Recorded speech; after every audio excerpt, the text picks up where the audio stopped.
நேற்று மயிலாடுதுறையில் ஒரு 19 வயசு தம்பியும் ஒரு 16 வயசு சிறுமியும் ஒன்றா ஒரு கொட்டாய்க்குள்ளே தூக்கில் தொங்கினது வந்து தமிழ்நாட்டையே ஒரு உழுக்கு உழுக்கிடுச்சு. ரொம்ப வருத்தத்துக்குரிய விஷயம்.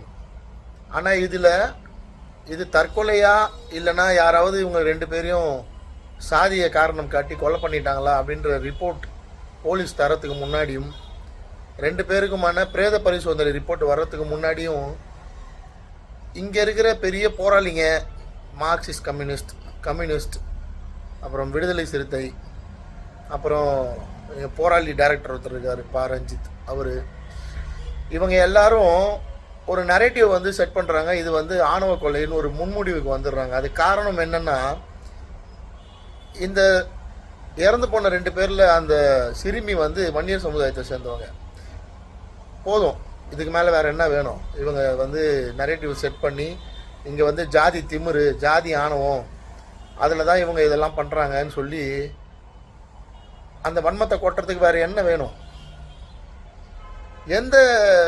எதை வந்து நீங்கள் வந்து ஆதாரமாக வச்சுட்டு இது வந்து ஒரு ஆணவ கொலைன்னு கிட்டத்தட்ட நான் ஒரு 100 இன்ஃப்ளூயன்சஸ் வீடியோ போட்டு பார்த்துருக்கேன். இந்த கம்யூனிஸ்ட் கட்சி தலைவர் வந்து கூச்சமே படாமல் அந்த பொண்ணோட பேரை சொல்கிறாரு, அந்த பொண்ணோட வயசை சொல்கிறாரு, இது காதல்னு சொல்கிறாரு.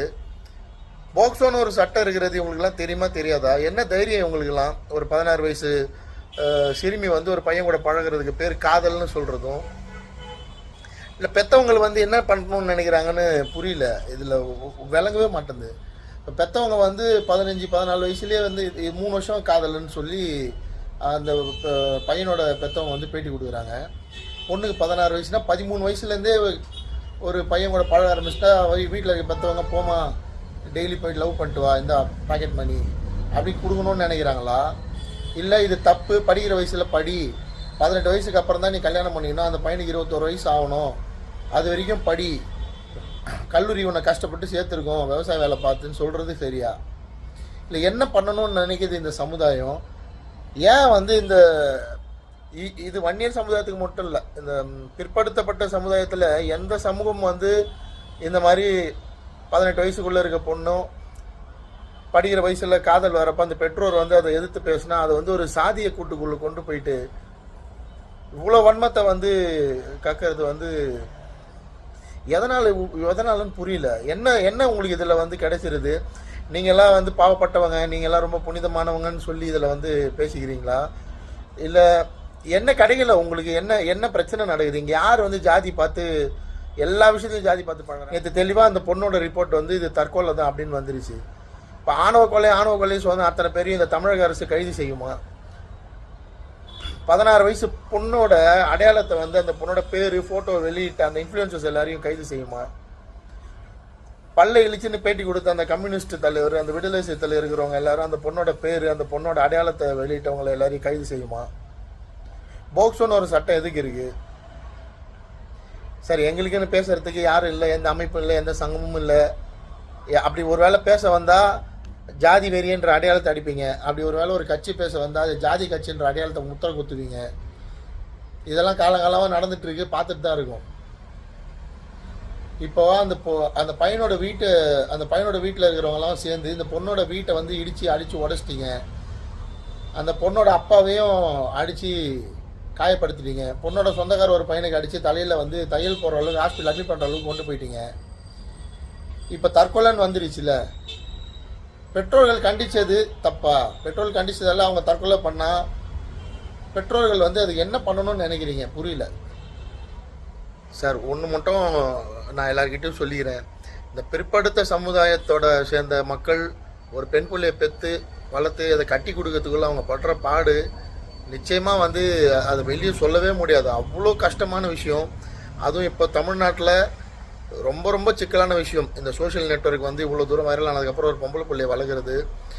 தயவு செஞ்சு இதை வந்து இந்த பொதுமக்கள் எல்லாம் புரிஞ்சுக்கணும். இவங்க சொல்கிற மாதிரியான சாதி வெறியோ சாதியை காரணம் காட்டி நீ வந்து கல்யாணம் பண்ணக்கூடாது, காதலிக்கூடாது சொல்கிறதெல்லாம் சத்தியமாக கிடையாது. ஒரு பொண்ணை படித்து முடிக்கிற வரைக்கும் அமைதியாக விடுங்க தயவு செஞ்சு. அந்த பையனுக்கு வந்து அந்த பொண்ணு மேலே ஆசை வந்துருச்சுன்னா, காதல் வந்துருச்சுன்னா, நீங்கள் போய் ஒரு நல்ல வேலைக்கு போயிட்டு நல்லா செட்டில் ஆகிற வரைக்கும் கொஞ்சம் பொறுமையாக இருந்து அதுக்கப்புறம் பொண்ணு கேட்டு கல்யாணம் பண்ணிக்கோங்க. நீங்கள் வந்து ஒன்றுமே இல்லாமல் உங்களே காப்பாற்றிக்க முடியாது. அப்போ நீ போய் பொண்ணு வீட்டில் 16 வயசில் 15 வயசில் 17 வயசில் கரெக்டாக 18 வயசு முடிஞ்சு அடுத்த நாள் இழுத்துட்டு ஓட்டினீங்கன்னா எந்த பெத்தவும் ஒத்துப்பான் தன்னோட பொண்ணு கஷ்டப்படுறதை பார்க்க? இந்த போராளிங்கெல்லாம் உங்கள் வீட்டில் பொம்பளை பிள்ளையே இல்லையா? உங்கள் வீட்டில் பொம்பளை பிள்ளைங்களுக்கு நடந்தால் இதே மாதிரி தான் 16 வயசுலேயே போயிட்டு வாமா நல்லபடி அப்படின்னு சொல்லி அனுப்புவீங்களா? கொஞ்சம் மனசாட்சியோட போராடுங்க. ஜாதியை பார்த்து உங்களோட வன்மத்தை கொட்டாதீங்க. இதுக்கு முன்னாடி சிதம்பரமில் ஒரு சம்பவம் நடந்தது. அதுக்கு முன்னாடி இதே மாதிரி அந்த ஊர் பேரை மறந்துட்டேன், இதே மாதிரி இன்னொரு சம்பவம் நடந்தது. அதனால இந்த பிற்படுத்தப்பட்ட சாதிகள் சம்மதம்ன்றதால இந்த போராளிங்கெல்லாம் வாயில் அசிங்கமாக வருது. என்ன என்ன என்ன பண்ணியிருந்தீங்க? அப்போ நீங்கள் போய் போராடி ஆணவ கொலைக்கு எதிராக சட்டத்தை எழுதுங்க, என்ன வேணால் பண்ணுங்கள். இந்த பெற்றோர்கள் இந்த மக்கள் தெரிய போகிறதில்ல, அவங்களுக்கு இந்த புரிதல் வரப்போகிறதும் இல்லை, இவங்களை யாரும் காப்பாற்ற போகிறதும் இல்லை. இந்த ஓட்டுக்காக அந்த அரசியலை பண்ணி ஒரு குறிப்பிட்ட அமைப்பினர் குறிப்பிட்ட கட்சியினர் நாங்கள் சாதியை ஒழிக்கிறோன்னு சொல்லி அவங்களோட சாதியை காப்பாற்றிக்கிட்டு இந்த மற்ற மக்களெல்லாம் ஜாதி வெறின்ற கூட்டுக்குள்ளே அடைச்சி ஒரு பிம்பத்தை உருவாக்கி அவங்க நிம்மதியை கெடுத்து என்னதான் நடக்க போகுது, இது என்ன மாறப்போகுது தெரியல. முடிஞ்சால் தமிழக அரசு இதை காதல்னு சொல்லி மென்ஷன் பண்ணவங்க அத்தனை பேரையும், அந்த சிறுமியோட அடையாளங்களை வெளியிட்டு அத்தனை பேரையும் மேலேயும் கேஸை ஃபைல் பண்ணுங்கள். அப்போ தான் இந்த போக்சோ சட்டத்துக்கு உயிர் இருக்குன்னு அர்த்தம். நன்றி.